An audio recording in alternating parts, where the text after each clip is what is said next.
Vamos a entrar. ¿Qué es lo que nos pasa en este momento? Una cosa gravísima, pero además muy importante si nosotros la sabemos capitalizar. Resulta que nosotros nacimos en la era industrial. Y la era industrial, todas las eras económicas tienen un modo como la gente se gana el dinero.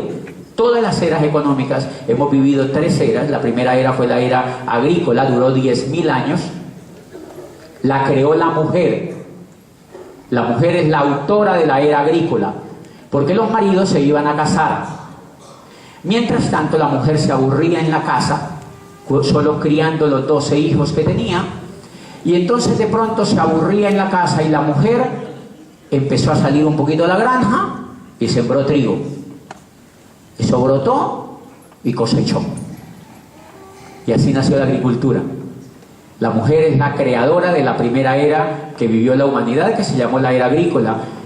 Fue la mujer la que se inventó la era agrícola, y cuando el marido fue a la casa, la mujer tenía eras y cultivaba legumbres, cultivaba trigo y empezó a sostener la casa. Incluso eso fue un tema de emancipación, porque muchas mujeres pudieron decir: si tú no me traes la casa, yo aquí como y no te necesito. La mujer creó la primera era y empezó a surgir la agricultura. ¿Cuánto duró la era agrícola? Duró 10.000 años. 10.000 años gobernó el mundo, y era una forma de ganarse el dinero. La forma de ganarse el dinero en la era agrícola, la forma de ganarse el dinero en la era agrícola, pues el vehículo para ganarse el dinero en la era agrícola era tener tierra. Entonces, si el niño, este muchachito, no aprendía a conseguir tierra en la era agrícola, ¿qué tenía que hacer? ¿Qué era en la era agrícola el que no tenía tierra? Era esclavo, era vasallo, lo esclavizaban. ¿Para quiénes se reservaba la tierra? Para los clérigos, desgraciados. Los clérigos se reservaban la tierra y los clérigos nombraban a los reyes. Entonces 2 castas gobernaron el mundo durante 10.000 años. Los clérigos, que se creían iluminados por Dios, y a la vez ellos nombraban el rey, que era la casta que gobernaba el mundo. ¿Y en qué se amparaban? En que Dios les daba la tierra. Dios nos da la tierra, ustedes tienen que ser esclavos. Y sigan así y nunca cambien. Y oren como enloquecidos. Mantuvieron a la gente durante 10.000 años haciéndoles creer que Dios les proveía a ellos la tierra y que ellos solamente estaban condenados a trabajar para ellos. ¿Cuál era el vehículo que ellos tenían? Solo el cuerpo. Y se inventaron el adefesio de que los esclavos no tenían alma y mucho menos cerebro. Entonces eran animales, por eso les pegaban. La única casta que gobernó el mundo durante 10.000 años fueron los clérigos y los reyes. ¿Qué pasó? Pues que a alguien se le ocurrió pensar, a alguien se le ocurrió leerse un libro. La educación que tenía diseñada la era agrícola era una educación, es más, no había educación. En la era agrícola no había educación. La educación era autónoma. Yo no puedo correr ahí, ¿verdad? Okay. Un aplauso para Julián, que ya hizo la presentación, ¿verdad? Okay. ¿De dónde? Qué susto. Ok. O sea que no había educación. ¿Quiénes se educaban? Los únicos que se educaban eran los hijos de los reyes, los hijos de los emperadores, eran los únicos que se educaban. ¿Quiénes los educaban? Pues Alejandro Magno era el hijo del rey de Macedonia, de Filipo, que era el rey de Macedonia, y entonces Alejandro lo mandaron a que lo educara Aristóteles. Aristóteles vivía en Atenas, estaba muy cerquita ahí a Macedonia, y entonces Aristóteles era el profesor privado de Alejandro Magno, que estaba chiquito. Aristóteles le dañó el coco literalmente a Alejandro Magno y le dijo: mira, el mundo que tu papá conquistó es una miseria, somos muy chiquitos, Atenas apenas es un minúsculo país, una ciudad-estado infeliz, y tú eres muy grande. Tú te puedes montar en ese caballo y puedes conquistar el mundo. Y dijo el pequeño Alejandro Magno: yo puedo hacer eso. Una vez muerto mi papá, que lo mataron, yo creo que lo mató él mismo, eso se usaba muchísimo. Muerto Filipo, Alejandro Magno monta en su caballo y conquistó el mundo que no se imaginan, entrando hasta Asia, y creó el mundo más impresionante que se haya hecho, la conquista más grande. Ningún conquistador ha existido más grande que Alejandro Magno. ¿Qué hubo ahí? Un acto educativo. ¿Quién le dañó el coco? Aristóteles. Aristóteles era un filósofo, maestro de Platón, era un pensador, era alguien que le decía a la gente, le dañaba literalmente el coco. Era medio burro en algunas cosas, no era tan brillante como ustedes se imaginan, porque por ejemplo en física la regó totalmente.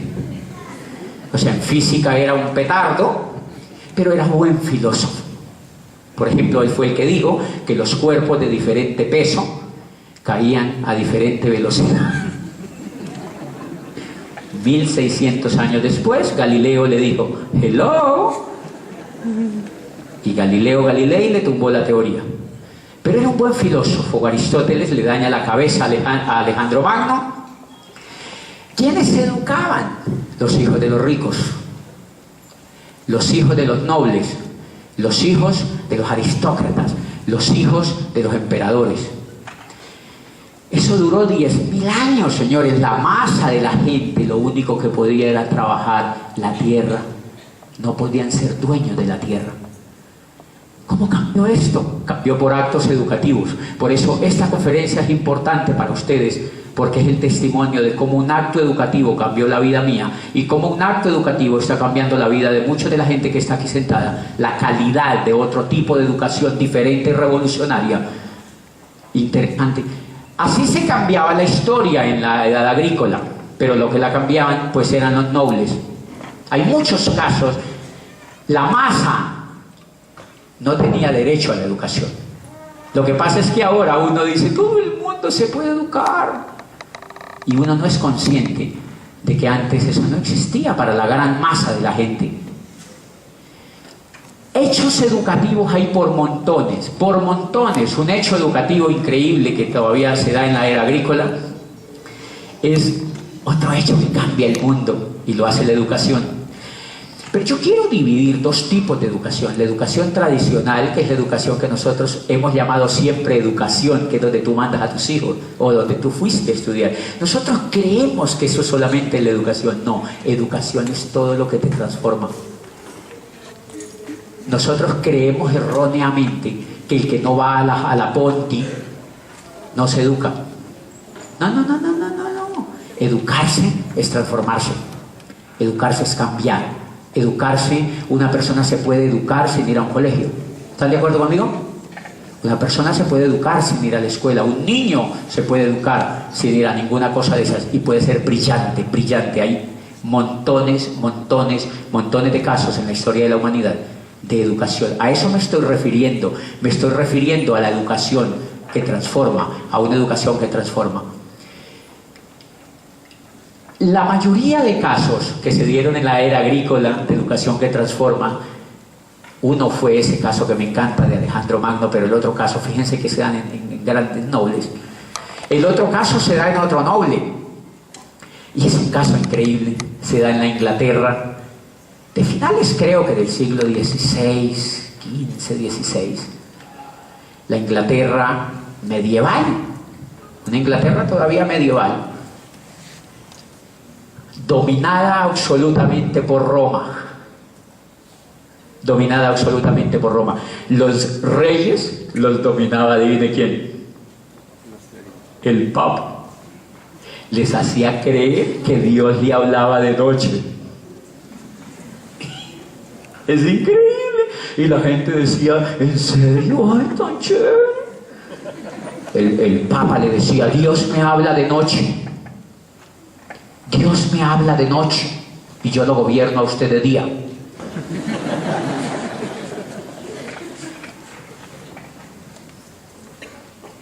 Hoy no vamos a hablar de religión, vamos a hablar de educación. Voy a echar un chiste. Vamos a hablar de educación y vamos a hablar de revolución mediante la educación. El Papa le hacía creer a la gente que Dios le hablaba de noche, y entonces que él elegía el rey. Pero también, de hecho, el derecho canónico, el derecho romano no, pero el derecho de los papas tiene una connotación increíble en la historia de la civilización. Es una gente tremendamente brillante, brillante, porque lograron gobernar al mundo.